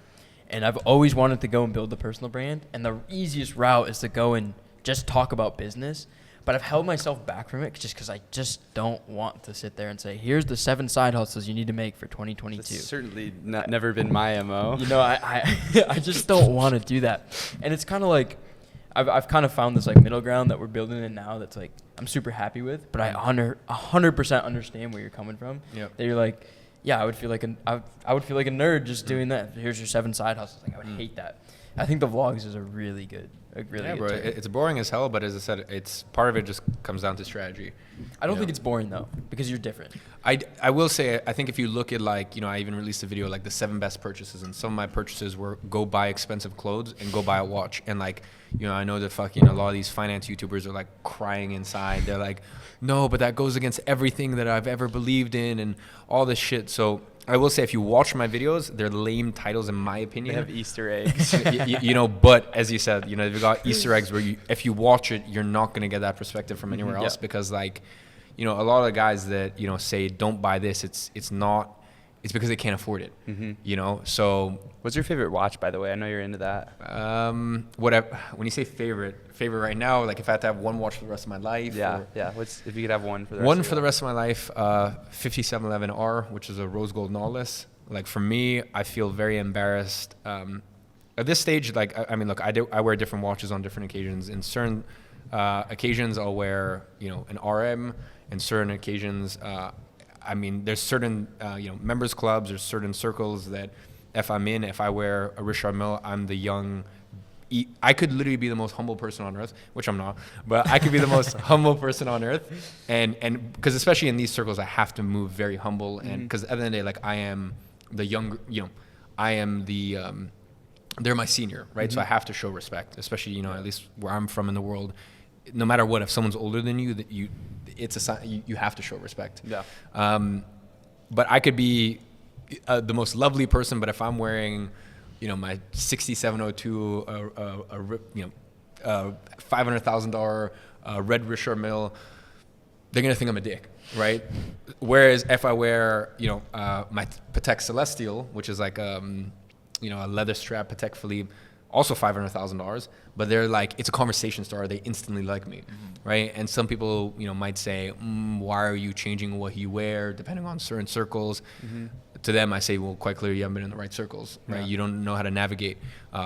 So, yeah, for me, I wear different watches on different occasions, but the rose gold nautilus is, for me, the one watch where I would wear with a t-shirt, I'd wear it with a suit, I'd wear in any, this is the one watch I wear in any circumstance, and I feel like I make a statement, but I am also, I'm not trying to draw too much Subtle, attention. Yeah. classy. Yeah. What got you into watches? Because I don't have a watch. It's just not something I've been interested in, but I think I should get one. So what should I get? What got you into watches? And what's your recommendation? Depends, I guess. What's your budget? Like, what are you looking at? Up to 50K. Do you like steel? Do you like rose gold? Do you like? It could be anything that you recommend that's gonna look good on me. Okay, so look, I'd say, do you have any brand preferences? Do you prefer Rolex, AP, AP or Patek? Rolex? Okay. I like those too. Okay, please don't tell me you're thinking about icing it out. No, absolutely not. Thank God. Come All on, right. bro. I mean, yeah. Okay, so I would go. I'm the type of douchey American that would do it. No. Oh man, I see so many bad watches out there. It's ridiculous. No, Jake definitely would. Oh man. If I were you, I'd probably go. It really depends. Do you want steel or like rose gold, yellow? Probably gold? rose gold, yellow gold. Okay, so either I was gonna recommend just steel AP. Once again, timeless. You can throw it around. You can scratch it and not care. The prices. Before at $50,000, you would have been priced out. Now the prices are coming down quite a bit. So potentially the steel Royal Oaks. I'm not too familiar with that market. Or if you want something rose gold, either. $50,000 you can get a rose gold Daytona. I'd say maybe a rose gold Day-Date chocolate dial. Yeah, This is good. which is what you Americans call the presidential. That's not actually the name of it. It's the presidential bracelet. You Americans. Yeah, I see Americans call all the time. It's the Prezi. So eventually we're gonna clip this, and I'm gonna have that watch. Yeah, there we go. Bro, you know what it is. Here's what it is for me. You're not spending money. You're just parking money. Yeah, it's Right? an investment. Look, first of all, if you can build the relationships and you can get it at retail, there's watches I've bought where I've spent $50,000, I've walked out of the store and it's worth $250, right? Like, and people are telling me I'm stupid for buying watches. I'm not stupid. They're just upset that, I was buying watches in 2018, 2019. For me, I think everyone has their thing that once they start making money, they do. For some people, it's cars. For some people, it's, strip clubs. For me, it was watches. Yeah. You know, so whatever your thing is, you know, for some people they're sneakerheads. No, I told him we're gonna keep going. Yeah. 'Cause he told me. Is there enough time? Yeah, we're good. Keep That's going. just the 4K. We have like a movie camera, and then the other two are still Okay. going. Yeah, you're good. You're good. Keep going. Yeah, I know some people are sneakerheads, so whatever it is that you're into, you know, go for that. sure. But for me, watches were the thing where in 2018, the first thing I did once I really started making sizable amount of money where I knew I was safe, I bought my first Rolex, and then I started buying all my friends' Rolexes that were there for me when I had nothing. So, yeah. That's fire. Yeah. Do you think like that 2016, 2017 Iman, and then now, you know, multi 8 figures later, whatever, like at the core when you're like just kind of relaxed like this, like do you think you've always had the kind of same personality that you do now? Like obviously you change and you grow, but like do you feel like you're mostly the same, or do you think, like I'm curious about that? I'd say I'm pretty much the same. Yeah. Like, you know, I just remember I was the kid who, I mean, right before I dropped out of school, I was the kid who in 2017 was, you know, when my econ teacher was, you know, telling me about fractional reserve banking, you know, I was the kid who was like, "What, you mean stealing from the poor?" Right? And, you know, when my economics teacher was like, "Oh, we need a 2% inflation rate," like that's the basis. I'm like, okay, so explain to me why every year we need to debase the currency by 2%. Like, why is that? Remind me why we need to steal from poor people again? Yeah. Right, because it's not like that fucking affects the, you know, the elites and the super wealthy who primarily have most of their wealth in assets. So, yeah, look, I've always been like this. Remember, I was the 15-year-old, 14-year-old telling my friends' parents, like, you know, college is a scam. And I mean, sure, if you want to send your kid there, I mean, so be it. But so I've kind of always been like that. The only thing I think that's changed is 2014, 2015, 2016, even 2017, even I guess all the way even into 18, I was a very hardened person. Like I was very huge. Yeah, I was my drive, ambition, and I guess, look, I still have a lot of drive and ambition. Basically, the only thing I fear right now is that I might be getting too soft. And I've been thinking about this a lot, and I've been thinking I need to put myself in some arenas of life where I get humbled a lot. So I think Fighting. yeah, I've been thinking Fighting. next year I need to get very, very, very big. Like you know, I did 6 weeks of boxing. I hired a professional boxing coach in summer of 2020, and you know I went to like the most fucking shithole area of Manchester possible. Specifically, I situated myself, and I remember the first day of training, I had this fucking homeless guy just quite clearly on copious amounts of drugs outside of fucking Sainsbury's, which won't mean anything to you. Sainsbury's in London, in this shithole part of Manchester, who was like, you know, tried to fucking fight me for my AirPods, and I was like, fuck, man, I'm really in the mix of things. So I think more things like that, more character building things like that, because I think the more money I make and the more soft I get, just simple things like, of course, the more money you make, you want to have things that make your life easier, whether that be wearing nice clothes or this or that, or like just, you know, whatever, flying private or at least flying first class, or, you know, just like, I mean, fuck, especially once you get like an assistant and then, you know, a second assistant, and like your life is, everything is, you know, kind of managed and taken care of, at least the things that you don't want to personally handle. But part of me worries that, you know, I end up soft, which I don't think I have yet. I still challenge myself. You know, I remember at the end of 2020, I ran a marathon on 14-day notice, and I never run more than 4 miles, 5 miles in my entire life, just to prove to myself that I'm still strong. But I don't know. I worry I might become soft, or I am becoming soft. And I think Interesting. That's super.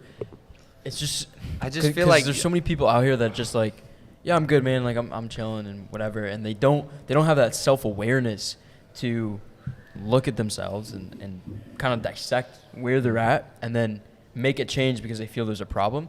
And I feel like that's probably why you've gotten to where you're at, is because you actually are self-aware of like what's going on, and like oh, I'm becoming fucking soft. Like I need to fix this. I feel like people, like there's just very few fucking sickos out there that are like. Well, we talked about this the other day. There's just always something more, and do you feel like that? Yeah, Like there's 100%. Well, it's like first it's like the gym, and then it's like, oh, I need to get a lot of money. I need to get really good at business. But then I want the best girl, and then I want this, and then it's like, well, this is affecting this, so I need this now.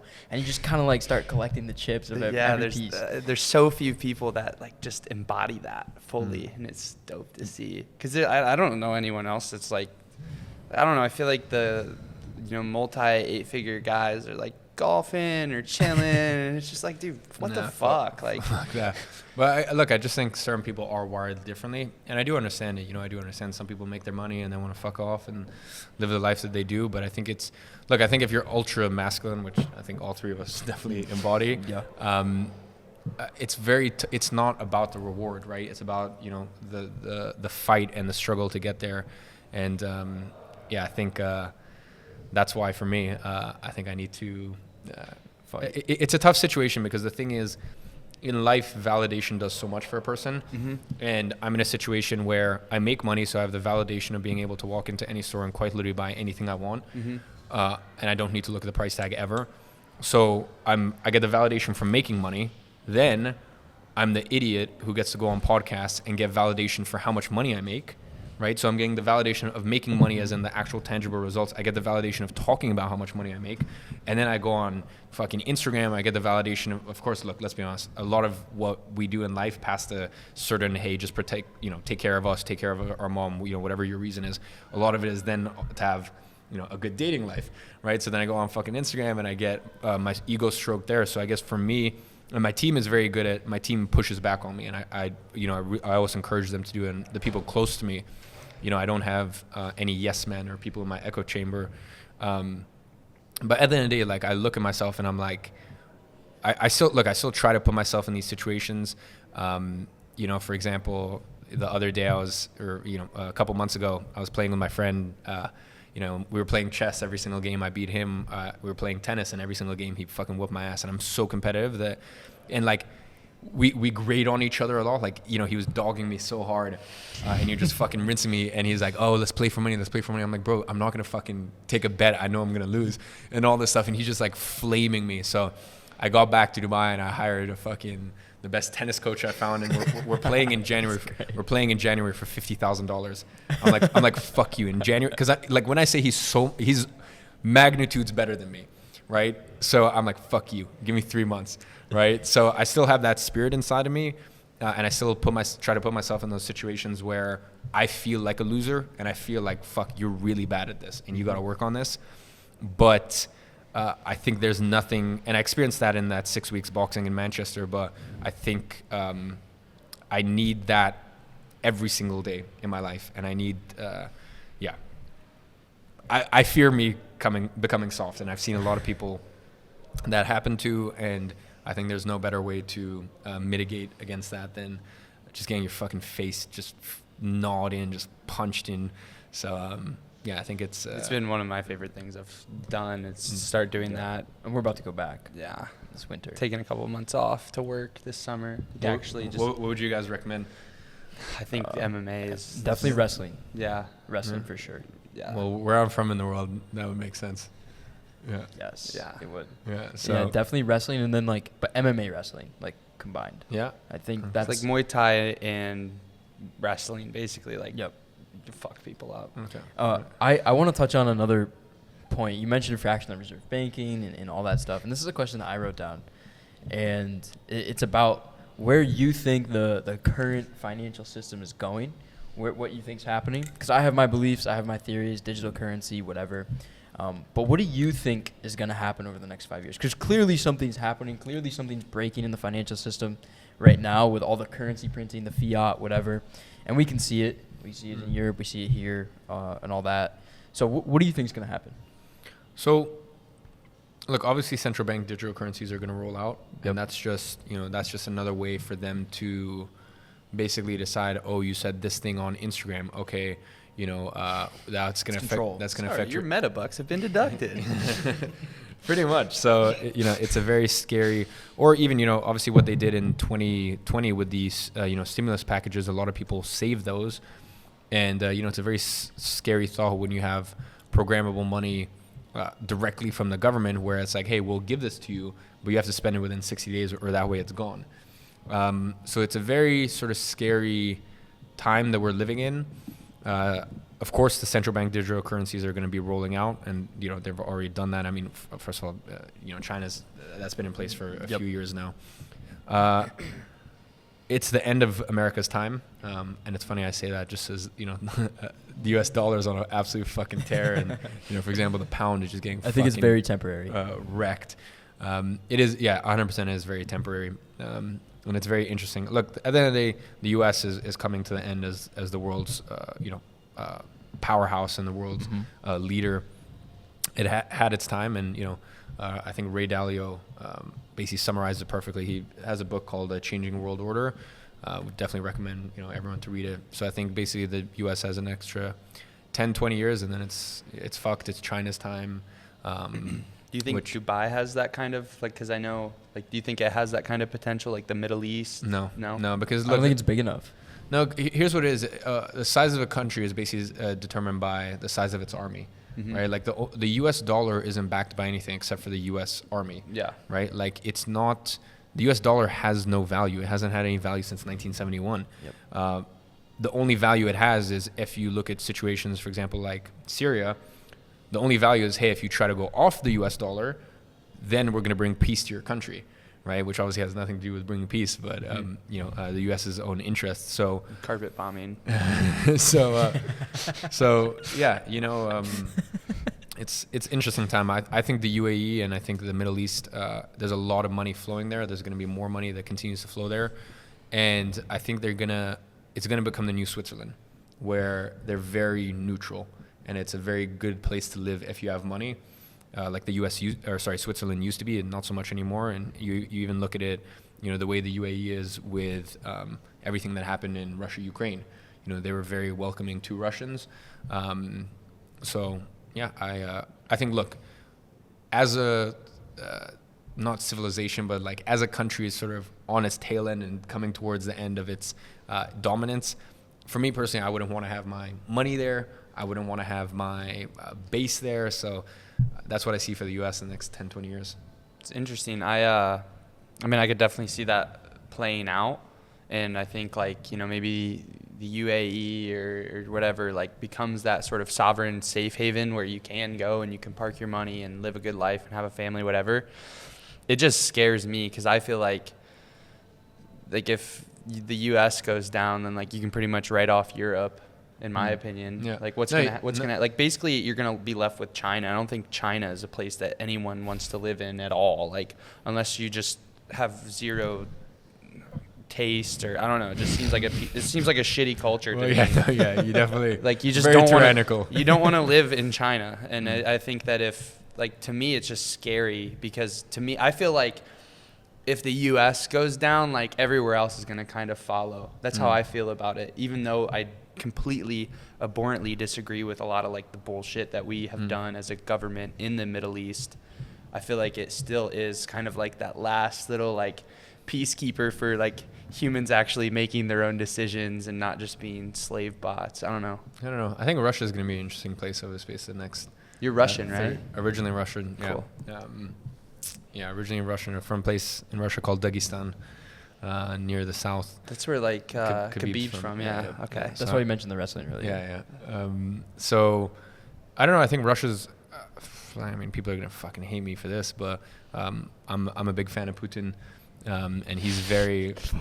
He's Putin's. I kind of like Putin. Well, Putin's very, very, very based. And he cares about his country. He actually uphold Christian families. Yep. They ban all the bullshit food. It's Yeah, no, it's pretty interesting. I think Putin really does care about his country. I think obviously everything that's going on there is very sad. I'm never a fan of war whatsoever.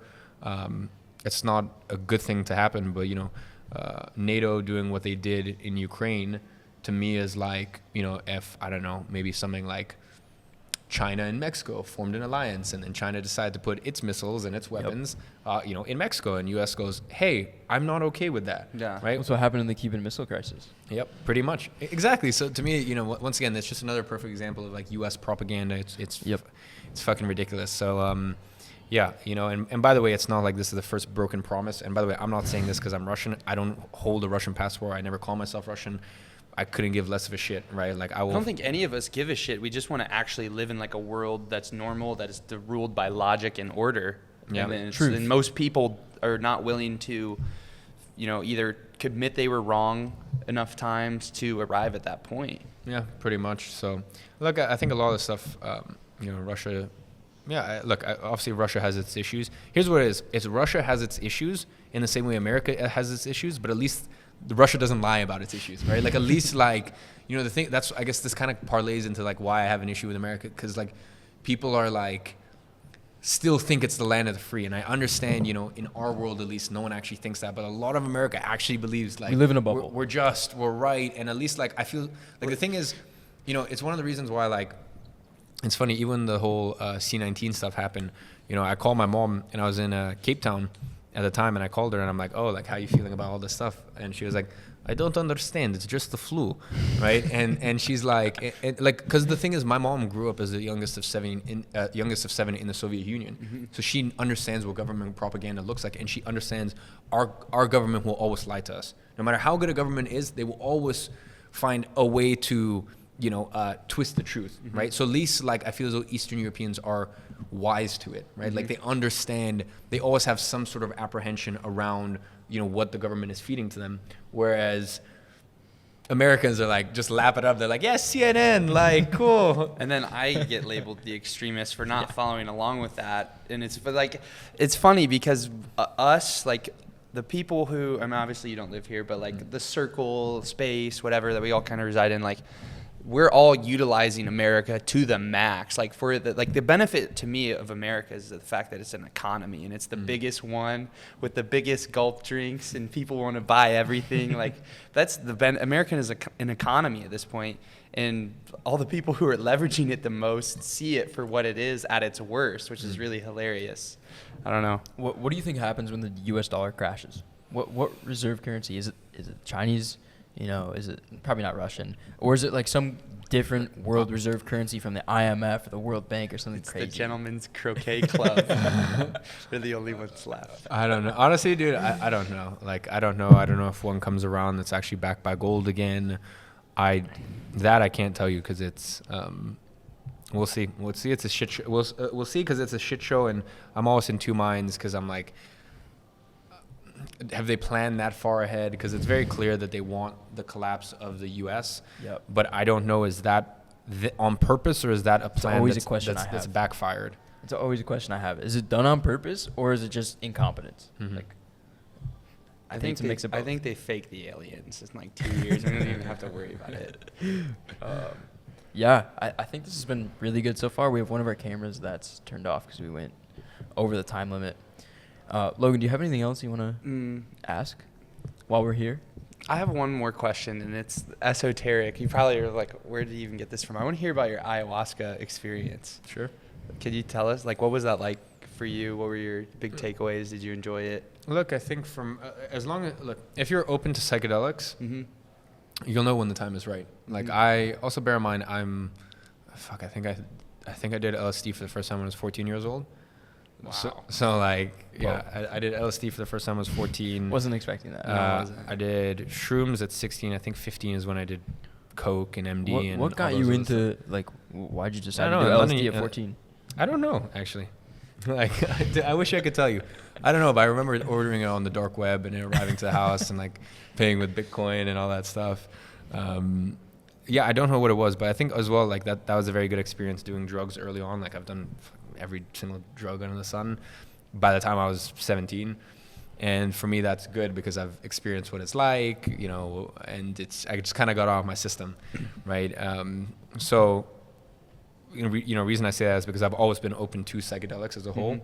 And by the way, definitely before the age of 20, 21, I personally don't recommend psychedelics to anyone. I think you're still building your ego, and I don't mean that in a bad way. You're still building your ego and your sense of self, and I just think psychedelics. I would agree with that completely. Yeah, psychedelics can open your worldview up, but at the end of the day, if you're still at a place where you're building your worldview, and I think those years are very important to like build your worldview and sort of build not only your worldview but your sense of self. So yeah, I was always very open to it. So when it came to ayahuasca, that was one that I wanted to, kind of take off the bucket list. And I've literally tried every single fucking thing on this. And I'm talking like Cambo, which is frog poison.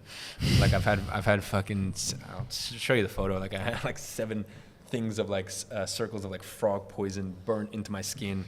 And that's not pleasant. That's not a fun one. So, I've tried pretty much about everything. And as I said, ayahuasca is, if you're open to psychedelics as a whole and you realize that psychedelics, look, Coke is for degenerates. So I hate Coke, right? MDMA, I actually quite like. I think it's great. But it's, time and place, and, your brain is going to be fried for the next couple of days, right? So it's like time and place. It's an amazing thing to feel union, to feel love, all this stuff. And the thing is, like Coke, MD, like these are kind of like degen stuff, right?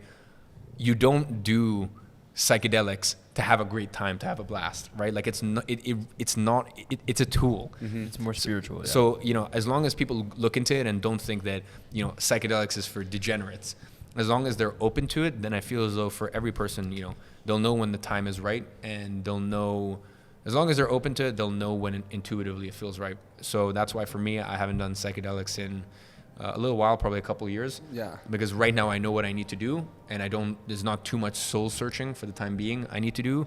So I don't need something that kind of opens up that portal and opens up that part of my mind. But That's kind of why I asked. I'm kind of in the same boat. Like 2020, I did shrooms like a good number of times, whatever, super beneficial and useful.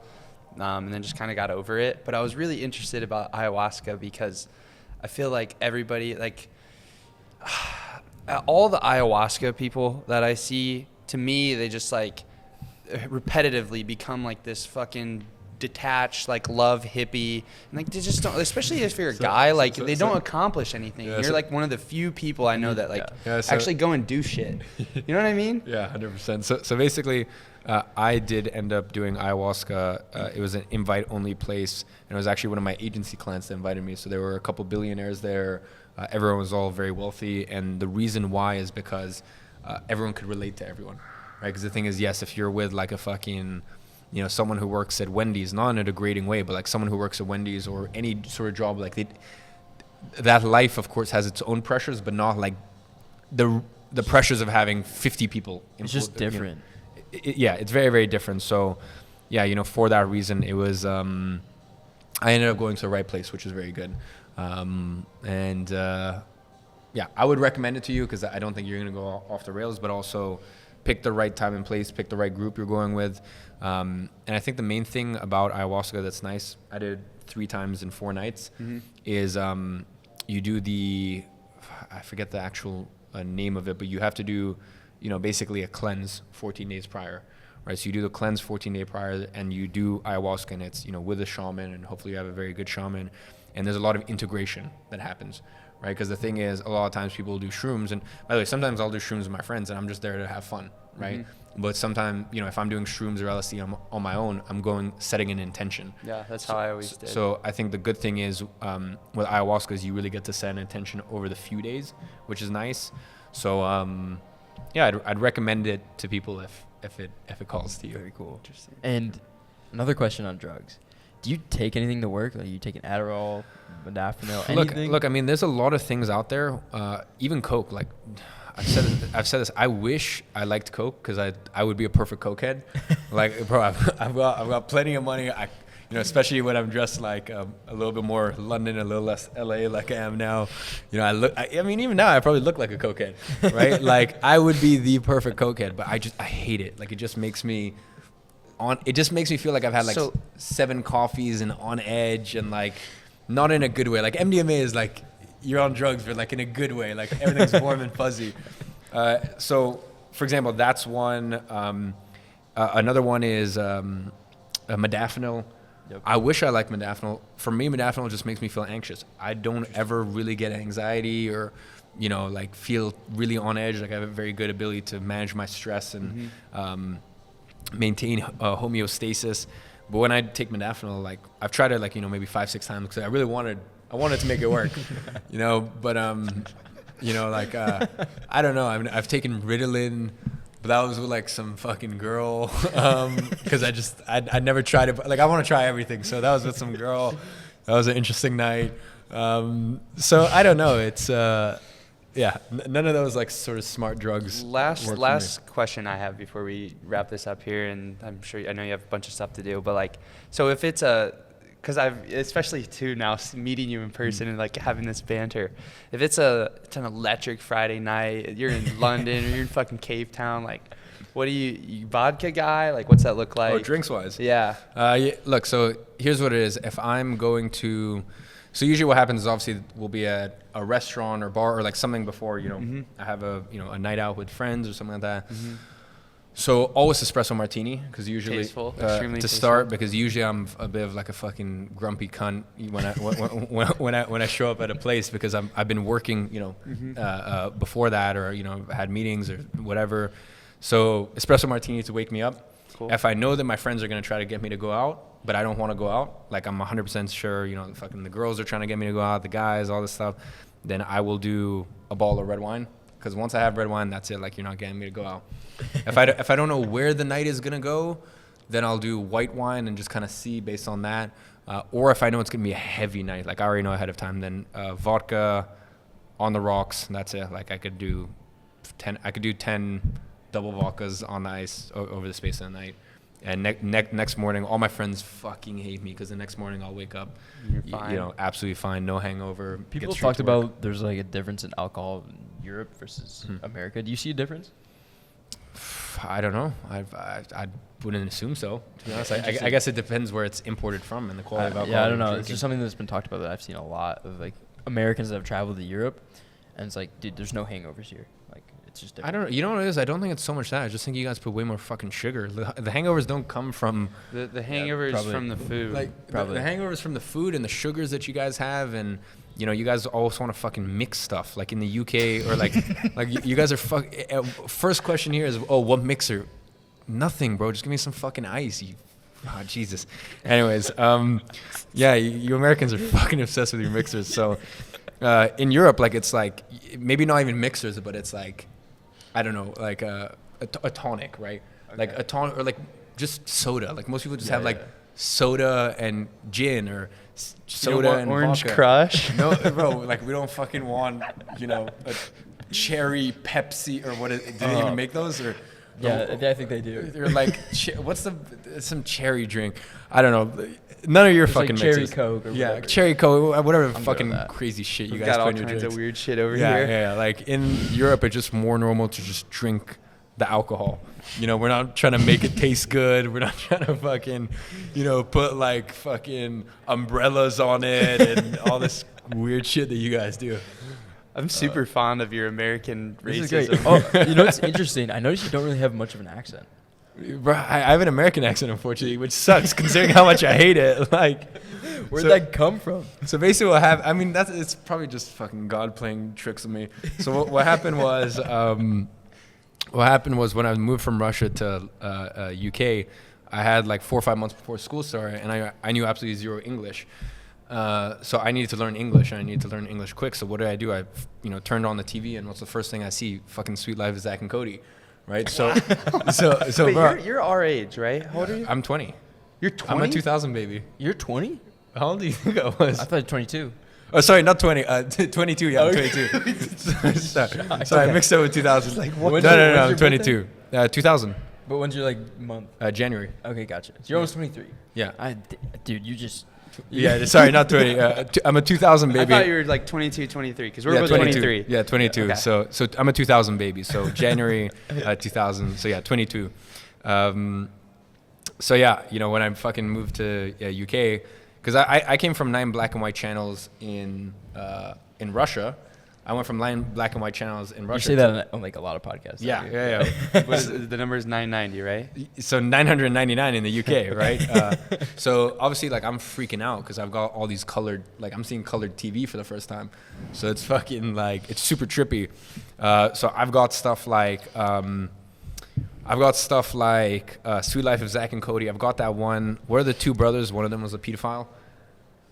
I swear, Drake or something. Drake and Josh? I swear, yeah, Drake and Josh. One of them's a pedophile? Yeah, he got caught up in something. I don't know. Yeah. So anyways. Hollywood got him. Hollywood got him. So, you know, I grew up watching, like, those TV shows. Okay. So I just ended up with an American I don't know. It's funny. it's bizarre. And I mean, like, the first time I ever went to America, it's, you know, like, it's not like I could have ever afforded to go.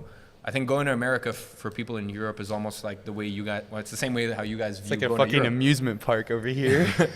So, yeah, you know, I came to America for the first time when I was 16, I believe.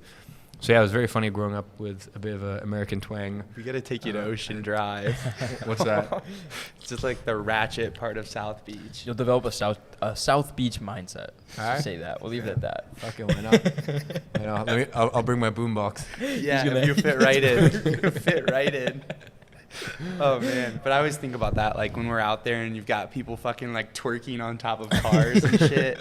I'm like, what do the Europeans think when they come? Or like the this golf kid- carts, like Yeah. just a bunch of them driving around on golf carts. You got like whipping it around. 300 pounds. I've seen that. People driving around in golf carts with, like, fucking... They come here, they these rent 'em. these dudes, like, fucking mad bitches in the back, and they've got, like, music And it's not like they're blasting. hot. It's not like they're hot No, bitches. no. It's not tastefuls. It's very ratchet. Yeah. Yeah. What do you kind of want to leave as a final message? You can say anything. You know, most podcasts you probably can't say anything on. You can say anything here. What do you want to leave as like a message on your final podcast? What's your final message to the associates of the associates? Yeah. Look, I think I've said a lot. I think the most important thing, and hopefully people have looked at, I'd say probably the most important thing for people to take from this is you're watching someone where, you know, I know a lot of people want a similar sort of life to me, you know, whether that be the money, women, you know, travel, this, that. And you're looking at someone who understands that he needs to humble himself.